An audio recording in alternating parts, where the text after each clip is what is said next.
Isipin mong pumasok ka sa iyong tahanan, nararamdaman ang init at kaginhawaan ng presensya ng iyong pamilya, ngunit may isang bagay na hindi komportable sa hangin. Hindi nakikita ngunit malakas, isang madilim na puwersa ang tila nananatili, dahan-dahang kumakalat sa bawat sulok ng iyong buhay. Hindi lang ito isang pakiramdam, ito ang enerhiya ng isang halaman na hindi mo namamalayang dinala sa iyong bahay. Isang halaman na, ayon sa mga sinaunang paniniwala ng Feng Shui, maaaring magbago ng kapalaran ng iyong pamilya. Ang dating simbolo ng kagandahan at buhay ay ngayon nagiging tagapagbalita ng kamalasan. Ito ang kwento kung paano ang isang inosenteng desisyon ay maaaring magdulot ng serye ng mga pangyayaring magbabago ng iyong buhay. Ang Feng Shui ay higit pa sa isang sinaunang sining ng pag-aayos ng iyong tahanan. Ito ay ang sining ng pagpapalakas ng iyong kapaligiran sa kalikasan upang magdala ng kasaganaan, kalusugan, at kaligayahan. Sa loob ng mga siglo, ang mga tao ay sumusunod sa mga prinsipyo nito upang lumikha ng isang espasyo na humihila ng positibong enerhiya at nagtataboy ng mga negatibong puwersa. Ngunit ano ang mangyayari kapag isang bagay na kasing simple ng isang halaman ay nakagambala sa banayad na balanse na ito?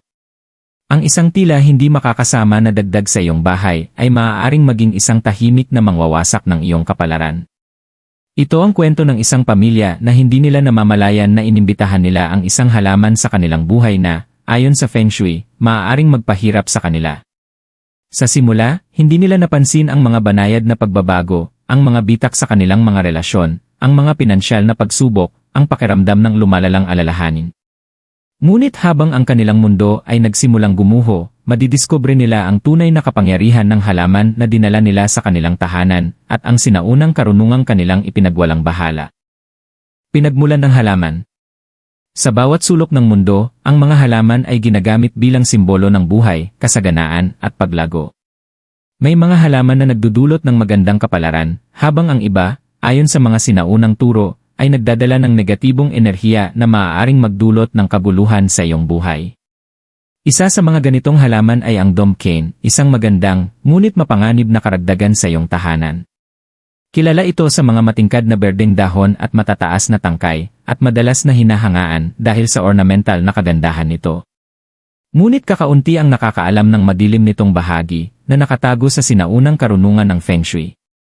Ayon sa tradisyon, ang Dom Cane ay pinaniniwalaang nag-absorb ng enerhiya, kaya't nagiging sanhi ng isang stagnant na atmosfera sa loob ng bahay.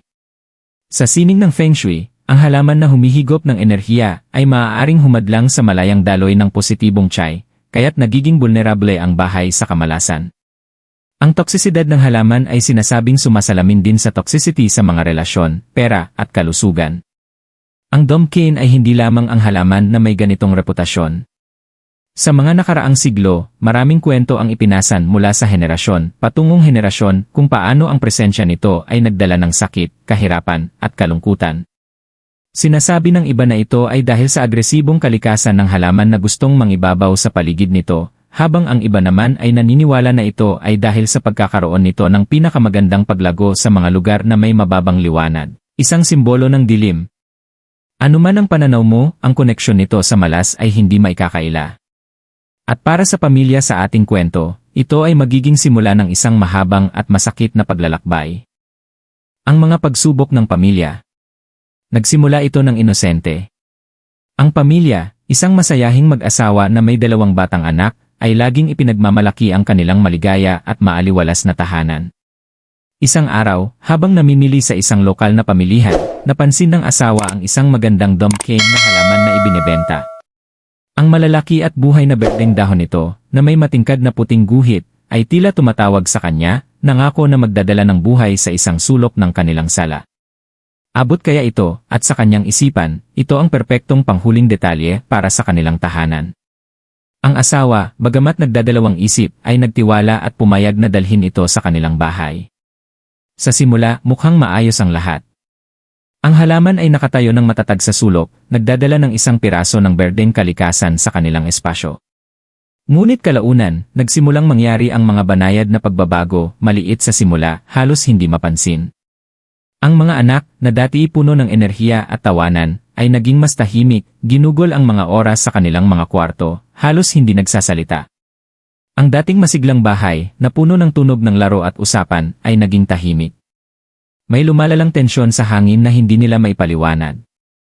Ang asawa, isang masipag na manggagawa na laging matatag sa kanyang trabaho, ay nagsimulang makaranas ng mga hindi inaasahang pagsubok sa trabaho. Ang mga proyekto na dati madali ay naging parang hindi malalampasan. Ang mga deadline ay hindi natutugunan at ang mga kliyente ay lalong nadismaya. Para bang ang lahat ng hinawakan niya ay dumsliping sa kanyang mga kamay. Ang asawa na rin ay nakaranas ng kanyang sariling mga pagsubok. Ang negosyo nilang dating umuunlad ay unti-unting humina. Bumagsak ang mga benta at ang feedback mula sa mga customer ay naging negatibo. Pareho nilang naramdaman na parang nawawala ang kontrol nila, ngunit hindi nila matukoy ang sanhi. Isang gabi, matapos ang isang nakakapagod na araw, naupo ang asawa sa tabi ng halaman, nakatingin sa mga madilim na berdeng dahon nito. Hindi lang ang tensyon sa bahay o ang kanilang mga pagsubok sa trabaho ang pakiramdam na may mali. Hindi niya maalis sa kanyang isip na ang halaman, na unang itinuturing na biyaya, ay may kinalaman sa lahat ng ito. Mga prinsipyo ng Feng Shui sa likod ng halaman. Habang nakaupo ang asawa, nagmumuni-muni tungkol sa misteryosong pagbabago sa kanilang buhay, isang kaisipan ang pumasok sa kanyang isipan, maaring ang halaman ba ang pinagmumulan ng kanilang kamalasan. Parang wala namang katotohanan sa simula, ngunit naalala niya ang isang usapan na naganap sa kanyang lola, isang matatag na tagapaniwala sa mga aral ng Feng Shui. Laging ipinapaalala sa kanya ng kanyang lola ang mga panganib ng ilang mga halaman at bagay. Ang lahat ng bagay sa iyong bahay ay may enerhiya, sabi ng kanyang lola. Kahit ang pinakamaliit na bagay ay maaaring makaapekto sa iyong kapalaran. Ang Feng Shui, ang sinaunang kasanayan ng mga Tsino sa pag-aayos ng kapaligiran upang lumikha ng harmonya at balanse, ay nagtuturo na bawat bagay sa iyong bahay ay may kakayahang makaapekto sa daloy ng enerhiya, positibo man o negatibo. Ang kasanayang ito ay malalim na nakaugat sa paniniwala na ang enerhiya, o Chai, sa iyong paligid ay direktang nakakaapekto sa iyong kalusugan, kayamanan, relasyon, at kabuang kalagayan. Ang pag-aayos ng mga bagay, kulay, at pati na rin ang uri ng mga halaman sa iyong espasyo ay maaaring magdala ng kasaganaan o maghadlang dito. Ang halaman ng Domkane, tulad ng nalaman ng asawa, ay itinuturing na isang nakakalason na halaman sa mundo ng Feng Shui. Hindi lamang ito nakatambay sa isang sulok, nagdadala ng kagandahan, talaga itong nakakagambala sa natural na daloy ng Chai. Ayon sa mga prinsipyo ng Feng Shui, ipinagbabawal ang mga halaman na may malalaki at matitigas na dahon o mga halamang sumisipsip ng enerhiya dahil ito ay nagdudulot ng stagnasyon sa bahay. Ang Domkane, sa kanyang matinding presensya, ay sumisipsip ng mahalagang enerhiya na dapat ay malayang dumadaloy, kaya't nagiging hadlang sa kasaganaan at kaligayahan. Sa kaso ng pamilya, hindi nila alam na ang halaman ay naging isang pinagmumulan ng negatibong Chai na humaharang sa kanilang landas patungo sa tagumpay at kasiyahan. Ang dating harmonyosong enerhiya sa kanilang tahanan ay ngayon ay naging malabo, at hindi ito isang pagkakataon lamang na nagsimula ang mga pagsubok agad pagkatapos nilang dalhin ang halaman sa kanilang bahay. Ang hindi nakikitang mga epekto. Habang dumaan ang mga linggo, patuloy na lumalala ang sitwasyon ng pamilya, ngunit hindi nila alam ang ugat ng kanilang mga problema. Ang pag-iwas ng mga bata ay naging mas malinaw. Ang bunsong anak, na dati puno ng tawanan at laro, ay tumangging lumabas, mas pinipili na lang na umupo sa kanyang kwarto at magmasid sa bintana ng tahimik. Ang panganay, isang teenager, ay tumigil sa pagsasalita at nagkubli sa kanyang sariling mundo. Ang hangin sa bahay ay tila mabigat, nakakadilat, parang ang mga dingding mismo ay nagsasara. Ang sitwasyon ng asawa sa trabaho ay lumala rin. Palagi siyang nakikipaglaban sa pagka-frustrate, hindi makapag-focus sa mga gawain. Ang mga meeting na dati produktibo ay naging puno ng hindi pagkakaintindihan, at ang kanyang mga kliyente ay nagsimulang lumayo at mawalan ng pag-asa. Ang pinansyal na pasanin ay nagsimulang magpatong-patong, at sa unang pagkakataon, nahirapan silang bayaran ang mga bill kung saan dati may steady na kita, ngayon ay tanging kawalan ng katiyakan na lang ang nararamdaman.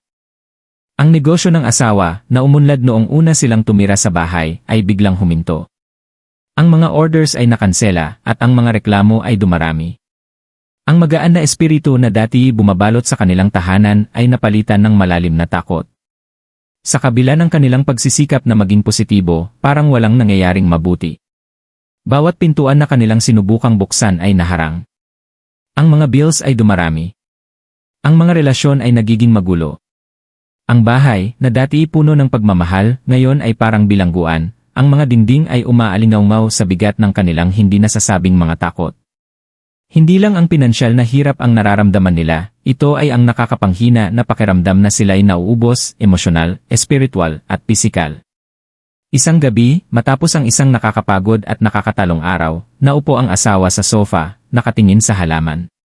Naroroon ito, nakatambay sa sulok, parang ito'y palaging bahagi na ng kwarto. Ngunit ngayong gabi, tila iba. Ang mga anino sa kwarto ay mas madilim, ang hangin ay mas mabigat. Naramdaman niyang kailangang harapin ang halaman, ilipat ito, gumawa ng isang hakbang, ngunit hindi niya alam kung anong gagawin. Biglang pumasok sa kanyang isipan ang isang kaisipan. Maaari nga ba talagang ang halaman ito? May kakayahan niya ba itong sirain ang mismong esensya ng kaligayahan ng kanilang pamilya? Ang mga salita ng kanyang lola ay umalingaw sa kanyang isipan, ang maling halaman sa iyong bahay ay maaaring magbago ng iyong kapalaran, kalusugan, at kaligayahan. Ang pagbabago ng takbo ng kwento. Hindi maiwasan ng asawa ang kaisipang ang halaman ang sentro ng kanilang kamalasan. Nang gabing iyon, habang ang bahay ay tila tahimik na may kakaibang pakiramdam, nagsimula siyang mag-research, nagbasa tungkol sa mga prinsipyo ng Feng Shui, at ang mga masamang epekto ng ilang mga halaman. Habang patuloy siyang nagbabasa, lalong naging tiyak siya. Ang Domkane ay kilala sa kakayahan nitong hadlangan ang enerhiya, na ginagawang stagnant at negatibo ang mga buhay na kapaligiran. Hindi lamang ito isang halaman, ito ay simbolo ng lahat ng mali sa kanilang buhay. Kinabukasan, nagtipon ang pamilya sa sala. Ang tensyon ay matindi sa hangin habang nagsalita ang asawa tungkol sa kanyang mga hinala, nag-aalalang inamin na naniniwala siyang ang halaman ang sanhi ng kanilang pagbagsak. Ang asawa, na dating nagdadalawang isip, ay nakinig na may lumalaking alalahanin. Iniisip mo ba na ang halaman na ito ang dahilan ng lahat ng nangyari? Tanong niya, ang boses ay halong hindi paniniwala at desperasyon. Oo, sagot niya, ang boses ay nanginginig. Alam kong parang wala sa hulog, pero isipin mo ito. Simula nang dalhin namin ito, parang lahat ng bagay ay hindi tama. Ang trabaho namin, ang kalusugan namin, ang kaligayahan namin, lahat ay nagkakaluray. Ang mga bata, na matagal ng tahimik, ay nagsalita na rin. Parang may mali nga, mahinang sinabi ng teenager. Parang hindi na katulad ng dati ang bahay. Ang pamilya ay nasa isang mahirap na desisyon. Maaari nilang ipagpatuloy ang pagpapabaya sa mga kakaibang pagbabago sa kanilang bahay, o maaari nilang gawin ang hakbang na kailangan. Magkasama nilang pinili na sundin ang sinaunang karunungan na matagal nilang ipinagwalang bahala. Panahon na upang alisin ang halaman. Nagtayuan silang magkasama, nakatingin sa Domkane, at isang malalim na hininga ang kanilang iniwasan habang maingat nilang dinala ito palabas. Parang may mabigat na bagay na nawala sa kanilang mga balikat. May hindi nasasabing ginhawa sa hangin, isang muling pag-asa na baka, just maybe, maibalik nila ang nawasak na kalagayan. Ang resolusyon. Sa sandaling inalis ang Domkane mula sa bahay, mayroong isang pagbabago. Hindi ito dramatiko, ngunit may isang hindi maikakailang kaibahan sa atmosfera. Ang hangin ay tila mas magaan, at ang tensyon na matagal nang nananalaytay sa bahay ay tila naglaho. Nagpalitan ng mga sulyap ang mga kasapi ng pamilya, parang lahat sila ay nakaramdam ng parehong pagbabago, ngunit walang nagsalita. Nagpatuloy lang sila sa kanilang araw, ngunit ang lahat ay tila mas maliwanag. Sa mga sumunod na araw, ang mga pagbabago ay naging mas kapansin-pansin. Ang asawa, na nahirapan sa trabaho, ay nakatagpo ng bagong sigla at pokus. Ang mga meeting niya ay naging maayos, at hindi nagtagal, nakakuha siya ng isang malaking proyekto na dati tila imposibleng makuha. Ang asawa rin ay nakaranas ng pagbabago. Ang negosyo niya ay nagsimulang magbago, tumataas ang benta, at ang positibong feedback ay dumagsa. Maging ang mga bata, na dati labis na nag-iwas, ay nagsimulang makisalamuha muli. Ang bunsong anak ay nagsimulang maglaro sa labas, ang kanyang tawanan ay muling umalingaw sa hangin. Ang teenager, na sobrang naging distansya, ay nagsimulang maglaan ng oras kasama ang kanyang mga magulang, nagbabahagi ng mga kwento at pangarap. Ngunit marahil ang pinakamagandang pagbabago ay ang kabuuang pakiramdam ng kapayapaan ng pamilya. Hindi lang ang panlabas na mga palatandaan ng tagumpay ang nagbago, ito ang malalim na pakiramdam ng balanse at harmonya na muling nagbalik. Ang bahay na dating tinimbang ng negatibidad, ngayon ay tila buhay na puno ng posibilidad. Natutunan ng pamilya ang isang makapangyarihang aral, ang mga bagay na kanilang dinala sa kanilang bahay, kung ito man ay mga bagay, halaman, o kahit enerhiya, ay may malalim na epekto sa kanilang mga buhay. Ang Feng Shui ay palaging isang kasanayan na kanilang ipinagwalang bahala, iniisip na ito'y isang pamahiin lamang. Ngunit ngayon, naunawaan nila ang tunay na kapangyarihan nito. Hindi lang nila inalis ang isang mapanganib na halaman, binuksan nila ang pinto para sa isang hinaharap na puno ng muling pag-asa at kasaganaan.